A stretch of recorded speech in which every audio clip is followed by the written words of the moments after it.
Hi, everyone, and welcome to the I Am Landscape Growth Podcast, where entrepreneurs help entrepreneurs grow faster, better, and stronger in the green industry. From leadership to sales to recruiting and operational excellence, we cover the topics holding entrepreneurs back and share how to get past those bottlenecks with the best in the industry. I'm your host, Rob Murray, co founder and CEO of Intrigue, a digital marketing company focused on helping landscape companies grow. So sit back and enjoy the show.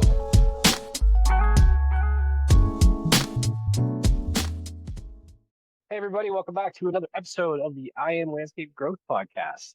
Today, special guest, a client of ours. Pumped to have you guys. We have Kevin Butler and Jame Toribio from the Outdoor Living Company joining us for today. So thanks so much, guys, for doing this. Thanks for having us, Rob. Yeah, thanks for having us on. Before the call started, we were talking about the movie Trolls. This is just a random aside, but if you have an opportunity, if you haven't seen it, it's definitely worthwhile watching. And the reason we brought it up is because the theme at Intrigue this year is no troll left behind, although client retention. So I'm just pumped to be part of doing this with you guys, get to know you better as a client of Intrigue, as well as entrepreneurs. So for the sake of the wonderful audience, can you give us a cold note summary of like how the two of you decided to join forces and jump off a cliff to learn how to build a plane and start a landscaping company? Yeah, go ahead, Jane. Yeah, so Kevin and I worked together at one of the largest landscape companies in the country. I started there in 2006. Kevin was back. What year did you start, Kevin? 16, I think. So we worked together for 4 years at this company, had endless resources. We were rocking and rolling there, and then decided to do some side hustle and make a little side cash. So we were installing patios for friends and friends of friends. And then one thing led to another. And we decided we would take the leap in 2020. Things were booming, with COVID-19 and the pandemic happening. Um, there was more work than any of us could handle. So it made sense for us to take that leap, and that's all she wrote. We've been grinding ever since and growing the company. And so where are you guys at today? What's the core focus of the business? Like, what's the type of work that you want to do? And like, where are you at and where are you taking the company? So right now we're doing mainly patios. I think our big thing is creating outdoor living spaces. So whatever that is to somebody, whether it be a pavilion with a patio or water feature or just landscaping, that's what we want to provide. Um, and our growth goals, we're running on one crew right now. We're probably as efficient as we can be with one crew, and just looking to jump up to two crews this year and kind of build off of that. Sweet. And whereabouts are you guys located? Just for the sake of people understanding where you're coming from. Say that one more time. Where are you guys located? Where's the core focus of the business? So we're in Southern Maryland, Indian Head, Maryland. So we cover around DC. It's kind of a weird map if you're looking at the map. You can't really do a radius, but most of our work is in Southern Maryland, Northern Virginia, and a little bit in DC. Yeah. Okay. Cool. So with this whole Doge cut of all the things, did that impact your area, you guys at all? Yeah, I would say so. Jamie, I don't know if you want to take that question. No, I actually I had a couple clients that they given me a verbal agreement earlier in the year. Hey, we're going to move forward with the project. Can you go ahead and pencil us in on the books? And then uh, some of this stuff happened within the federal government and made them question whether or not they were going to have a job later this year. So I had a few phone calls saying, hey, we're going to postpone. We'll be in touch later this year. Um, a couple clients have since then signed their contract, and others are still a little apprehensive to spend their money because they don't know whether or not they'll have a job. So yeah, there's some unknowns right now when it comes to federal employment. Which is the craziest thing in the history, because like usually that's just like the steady Eddie job. You got it till you're dead, and now there's this crazy uncertainty. So anyway, it sucks. I'm glad some clients are coming back and you guys are weathering the uncertainty. But to the point of this of show, what do you guys see as the primary growth constraint of pulling entrepreneurs back in the green industry? Yeah, I mean, listening to your podcast, you kind of know it's the owners. Um, You're a good man, Kevin. yeah, I did my research. So I would definitely agree with that. For Jamie and I, we talked about this earlier today. Um, I think the biggest thing that we miss out on is our consistency. Sometimes we come up with great ideas, we go all in, and then it kind of falls off a little bit. Um, so I think that has slowed us down some is the inconsistency because anytime we're consistent and that even goes outside of work. Like for me, if I'm up early and I hit the gym, then like my day is good. Like that start to the day or when I'm reading daily, that will, kind of boost me up and that just carries me personally through my whole day. And that will make me shine in business and make me shine really in any aspect of life. Yeah. And Jamie, what's it for you? Yeah, I mean, just piggybacking on that, I agree. You know, we we as owners definitely hold ourselves back. And as far as the consistency goes, we wind up having to put out fires, and I think that's where we fall off our high horse. That's what keeps us from being consistent.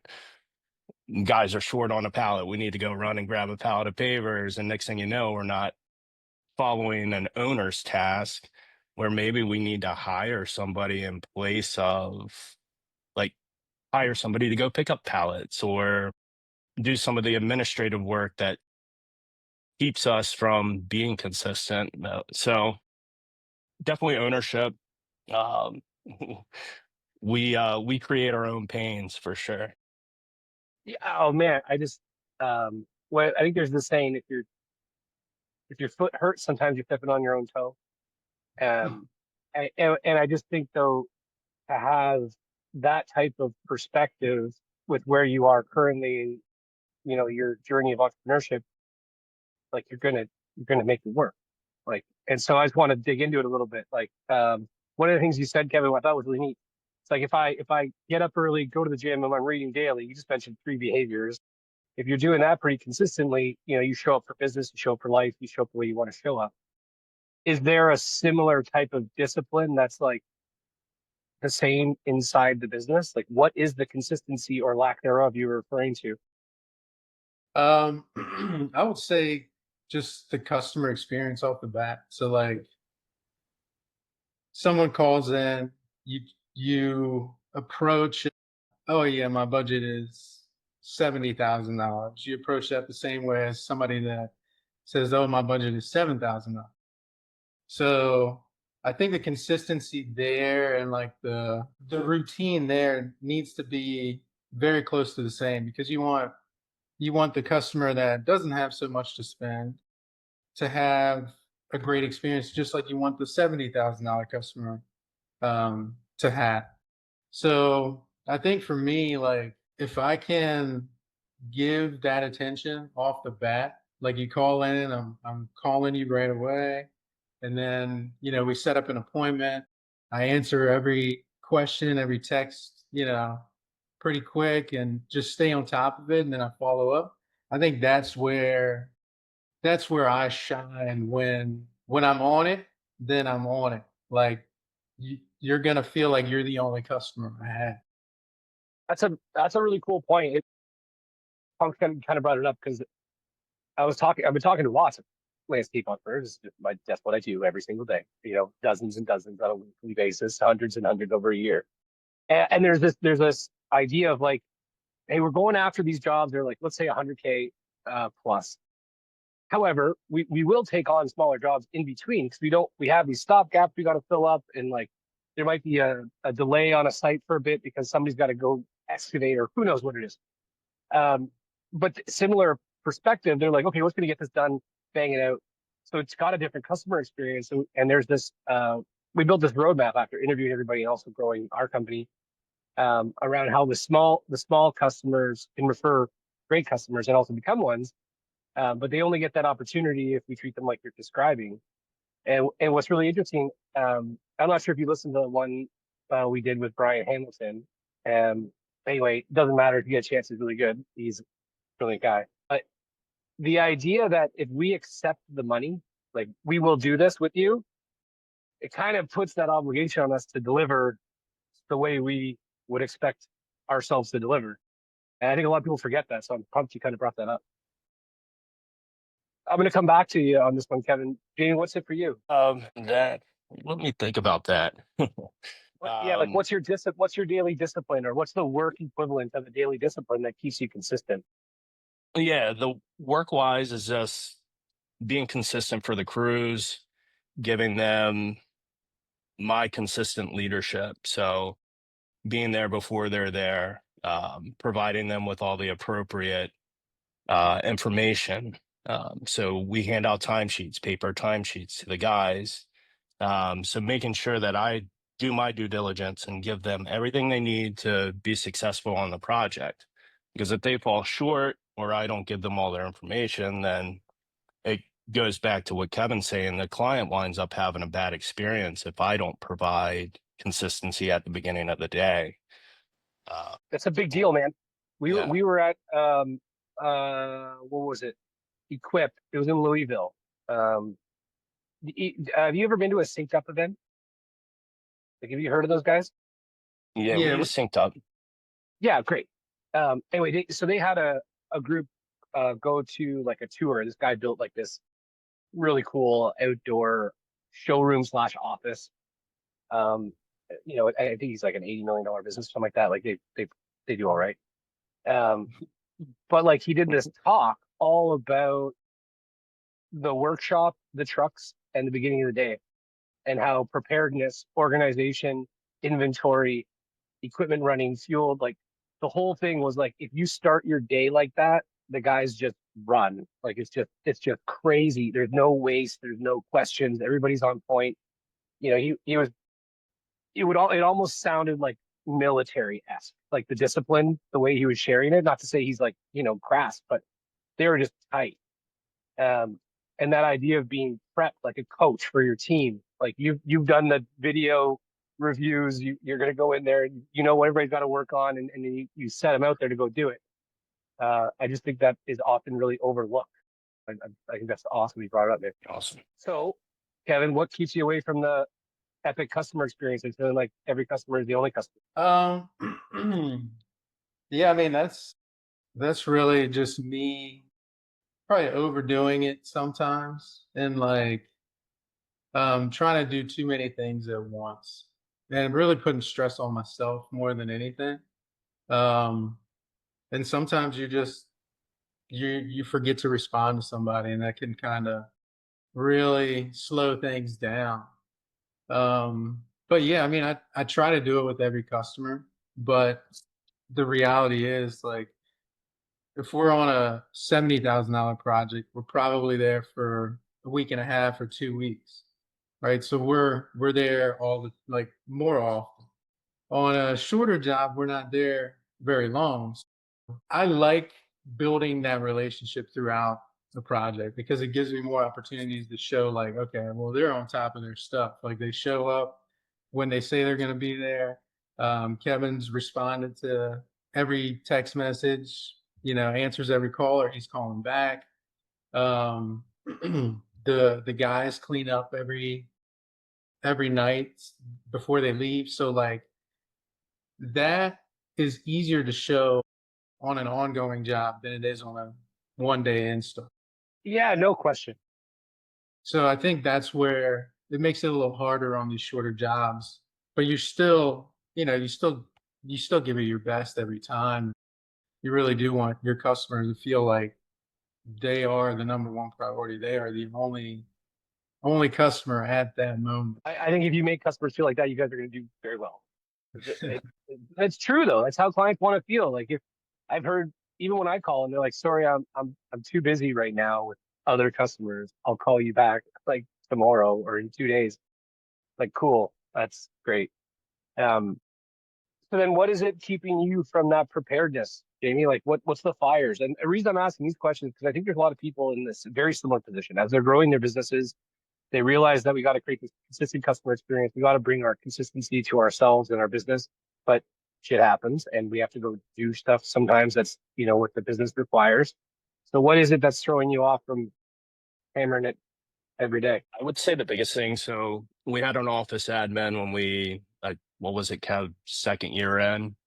We hired an office administrator. She was with us for 2 years. Like, was able to answer the phone, take care of just some of the redundant things, marking this utility, some of the silly things we should not be doing. In the past couple of years, we have not had an office admin. So Kevin or I will have the phones forwarded to our cell phones, and we're getting like we're stopping on the side of the road and getting utilities marked on our computers, and just all the little things Kevin and I should not be taking care of, that an admin should be doing or an office manager should be doing. We're taking all that on. So that takes my focus or Kevin's focus off of our crews, our clients, designs, you name it. We shouldn't be doing some of these small things. And it kind of goes back to like buying back your time. That's like a big thing this year. Like, definitely buy your time back. And as business owners, we should all be doing that, like putting the appropriate people in the positions that we should not be handling. Yeah. So So trusting other people to do everything else. yeah. Well, and so on that note, this is a conversation that pops up all the time, when to hire somebody. And so sometimes I'll hear things like, well, the business can't afford another person right now. And it's like, we're gonna, let's say, squeeze out $100,000 in profit this year. And if we put another salary, let's call it 50K, the profit's gone. And so it's like, well, when should you hire it? When should we hire this person? And then on the flip side, I hear people say, you can't afford not to hire this person. Because if you do, you're probably going to make $150,000 in profit this year and more next year, because you're starting to put yourself into higher value work and day-to-day effort. And then so I'm like, okay, so is it about making bets? Like, is it like, all right, let's make a bet. Let's focus on what's the thing, and let's bet some cash on bringing in a resource to see if it helps us break through a bottleneck or help us grow. What's your take on all that? Okay. Yeah, I mean, I definitely agree. I think it's always a risk, right? Anytime we're throwing money on the table, you're taking a little risk. But we got in this when we got in this, it was a risk. So No, I was about to say that. like it's a risk either way. So like, do you risk not hiring that person and getting burned out every couple months, or do you hire that person and then build off of that and take the risk on that person to maybe get to the next level, and it really, I mean, it lights a fire as well, right? So now we have to cover another $50,000-$60,000 salary. We better, yeah, we better get to work.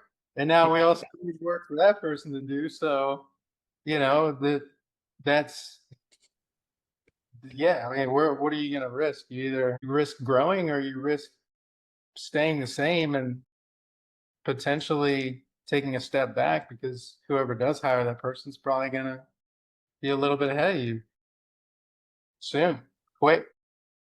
Yeah, I think Kevin's spot on.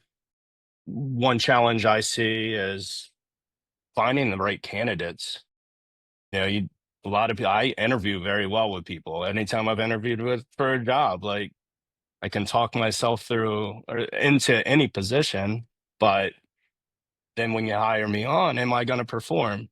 So that's one thing that I think is holding us back from filling that position now, is that we put a lot of energy and time into we've actually hired a couple office admins, and we not giving them the appropriate tools to succeed in our company? Are they not fitting our culture?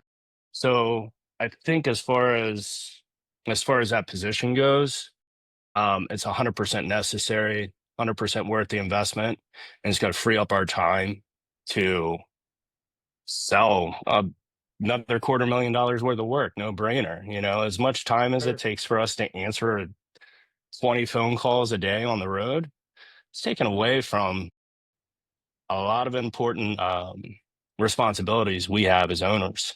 So just finding a good candidate is the hurdle that I see in Yeah, this okay, that's situation. cool. And I don't think you're in a boat on your own. There's a lot of people in a very similar position.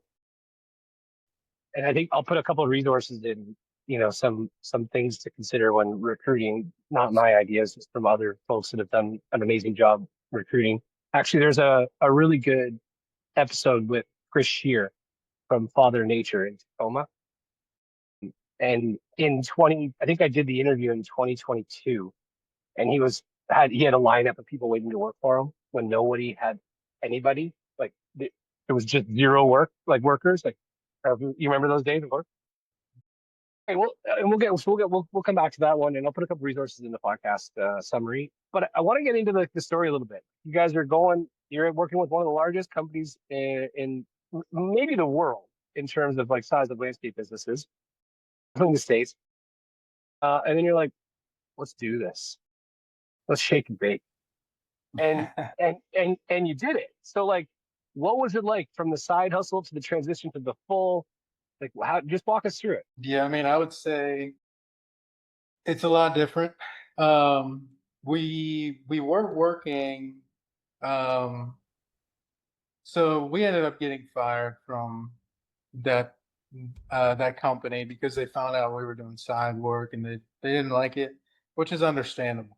Uh, but we were working the next day, which I thought was pretty cool. And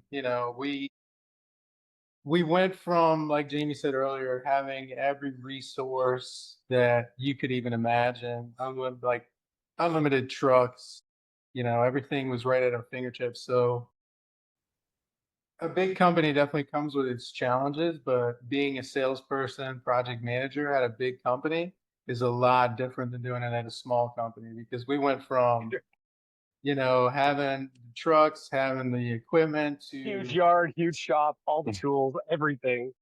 everything. And we went to two pickup trucks that, 1500s that can't really haul anything. But now we need to get everything delivered. And if we're over on material, we have to figure out a way to get the material out of here. So that is a huge shift, but it's made us just better at managing those projects and like really dialing down on materials and on labor because you really can't you don't have any room for error when Yeah, you you're got to be sharp. exact. And then where do you take the material if you're if you have extra? Yeah, it was really interesting. I don't know. Do you watch or listen, read slash whatever, follow Mark Bradley? I do not Anyway, he's No. just got this so Leanscaper. We'll talk about it afterwards. I got something that you guys might be interested in. But he talks about the idea of like the enemy is waste in like a business. And then he like orients his team around this idea that like waste is the enemy because it impacts profit and profit impacts bonuses. So he's like, I'm not the enemy, the owner guy who you think all is rich because everybody that works for you, they all think you're rich. I mean, Right. you may or may not have known that already, but any owners listening to this, your team thinks you make like 5 times more than you make, maybe 10. Right. And so he reframed the whole thing around like, we make more profit, you get more bonus. Waste is the enemy of profit. Let's go fuck waste. And I just thought it was a really cool perspective about like, even what you're referring to and how sharp you have to be because you've got this delivery and you really can't waste anything because if you do, it's really going to impact your bottom line. Yeah, no doubt. I mean, yeah, I could definitely see that. I would definitely agree with that. Yeah, I don't know what else to Yeah, say on no, it's all that. good. It's all good. All right. So, you guys got fired for doing side work. That's kind of interesting, but anyway, but you're working right away because it's just gangbusters. You got your trucks, but it's not enough. So you're doing delivery, you're getting sharp.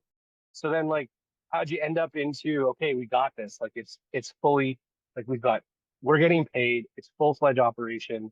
Like, what was it like, the transition? It doesn't happen overnight, that's for sure. I would say it just happens a little at a time. We ended up buying like a, what was it, Jamie, like 1996 F? No, it was like a 85 Ford F-350, dripping oil, smoking down the road. This is a bad look. But it had muscle. Or it had muscle. Yeah, so we were limping around town on that and breaking down, and we started the company with off of our first side job. So we haven't borrowed any money. We didn't do anything like that. Kevin and we were apprehensive to spend $200 on a website when we started. We were just like cheap. We're like, what credit card are we going to put this on? Hold up, we don't have a credit card. So Oh, the story is remarkably similar to ours. we were just like, Seriously. we were holding ourselves back. We are like, we got this. Like, let's just go for it. And we started off as three core LC, is three core landscaping. And then we were like, well, as part of our core values, we're like, we need something that's gonna resonate with customer base. Like, what's a name? And Kevin came up with the Outdoor Living Company. And we just started branding, and capitalizing on social media was huge. So like Facebook was a game changer for us. We got tons of work through Facebook. And once people recognized that we were doing the work, like, people started coming to the Outdoor Living Company. They had to have us. And Kevin and I were able to get out of the field. And I mean, we were landscape fit. I think both of us were pretty buff at that point.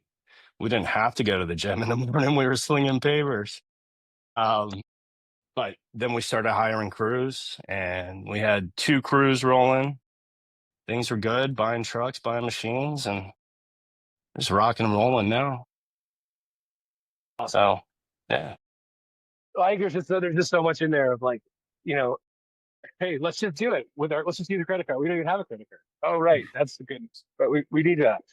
That story happened legitimately to us. Like we started, I don't know if you know this, but we started off by installing flat screen TVs and like essentially putting like video ads on them in like a local area as like an alternative to the newspaper or radio station. This is like 20 years ago. And so we bought one for $800, installed it at the university center, and then people kept asking us to like install another TV in like a different location or in their location. But it cost like $2,500 to install a TV, like computer, monitor, like big screen, whatever, mount, cables, you name it. And we walked into a Best Buy, Future Shop at the time, and it was like this kiosk, and it was like, apply now for your 90-day, no interest, no payment credit card. And we're just like, all right, we'll see what happens. Like, there's no effing way they're gonna do this. Like, we're still in university. We don't even have a credit score. It's like, you're approved for $2,500, which is like pretty much the cost of an entire unit. You're like, sweet.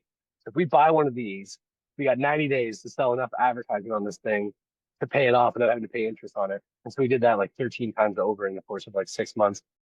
But yeah, you need to start somewhere. So like, yeah, it's cool. So then what was it that made you decide to go all in and push your chips in? Because you're limping away. Like, you started the business, you jumped off the cliff, but then you're like, okay, let's put our chips in. Let's do this. Like, you obviously had to spend some cash and really, you branded, and then, or was it this like gradual climb to all of a sudden you're like, okay, we are a legitimate company? Yeah, I think a little bit of both. So when we created a website, we just went on GoDaddy and created one. We got Google like leads quick for some reason. We have no clue why. Now your team handles that, so they, I'm sure, know why we're getting leads now. But at the time, like, we didn't know why we were getting leads, but these were actually decent leads for a little while. So we were able to build up some cash. Um, and then, you kind of have to make a decision. Do you buy a new truck, a new machine, and look very professional, or do you just try to pay for everything right away, or keep your costs low? And Jamie and I both were like, if we're trying to do high-end jobs, we need to look the part. So, that was, we bought a F-650 dump truck. We got a dump trailer, then we got a skid loader, and they were all new, obviously all financed. And that has led to, less time trying to scoop excess material in the back of the truck. Right. We looked a lot better, and now we have a billboard driving around. So That's it. those were huge things, and then on top of that, always I feel like the customer service just has to be there. So if you get to a job, you look good, um, everybody's organized, knows what they're supposed to do, and then you shine on the customer service side, meaning like you're steadily, like, always communicating with the customer. um, then your word of mouth leads just kind of. Oh man, absolutely. We talked about, I was Jill Odom. I don't know if you know her. She's like an editor for the National Association of Landscape Professionals. Epic human being. But we were talking about getting back to the basics and how, like, if you smile when you see people and on the phone, show up when you say you're going to show up, do what you say you're going to do when you say you're going to do it, send emails when you say you're going to send emails, send quotes when you say you're going to send quotes. Like, you're in the top 10% right there, Yeah. which is Right. bananas. It's bananas that is competitive advantage, but it is. And so, yeah, it just sounds like you guys are doing it right. So what is like one resource or author slash speaker that you like kind of got aha moments from that you want to share with the audience they should check out? For me, like Andy Frisella, he really I liked his early stuff. So he used to have the podcast is different now, but it used to be the MFCEO project. And the crazy thing is, the way I found him was I was getting so frustrated. So I went to an appointment that was like an hour and a half away. I don't know even why I went there. It was in Herndon, Virginia. You have to pay to get into Herndon, and you have to pay to get out. So there's a toll going both ways. Um, Free estimate, obviously, and it was like I gave her a price right away, I think, or a ballpark, and I was so frustrated. I'm like, if she doesn't go with this, like, I just wasted all this time, all this money, like. And then I'm like thinking about, oh, like, how are other people selling more? They got to be doing, they got to be somehow persuading them or whatever. And I type in um, on Spotify, I type in like persuasion tactics or something like that. And like one of the first things was what that came up was like the Andy Frisella podcast that was like, um, basically it's not about persuasion, it's just about like, and I should have wrote down the name of the podcast, but it's just basically like over deliver, and just keep doing the right thing, and you're already ahead of everybody else. And that, like, I just started listening to him, and that really got me going. And he always would recommend books, and I would read all the books that he would recommend. So learned a lot from that. So yeah, that has been huge because you listen to one person, or you find like one author that you really like, and then you do some research on them. They're like, oh well, I learned this from this book, or I learned this from this guy. So Yeah, and they all point back to like the same couple books. yeah, right up there at the top. There it is. Yeah, exactly. 100%. It's one of them. And what about you, Jamie? Source of inspiration for the audience? Yeah, inspiration wise, I mean, I'm inspired by our industry as a whole, like the network that we have.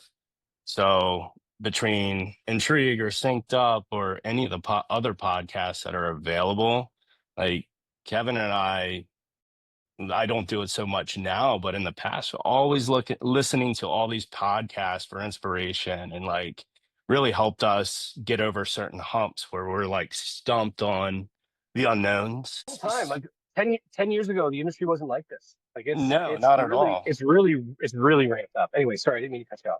Yeah, no, no, not at all. But yeah, the industry is just it's such a awesome community and everybody's willing to help.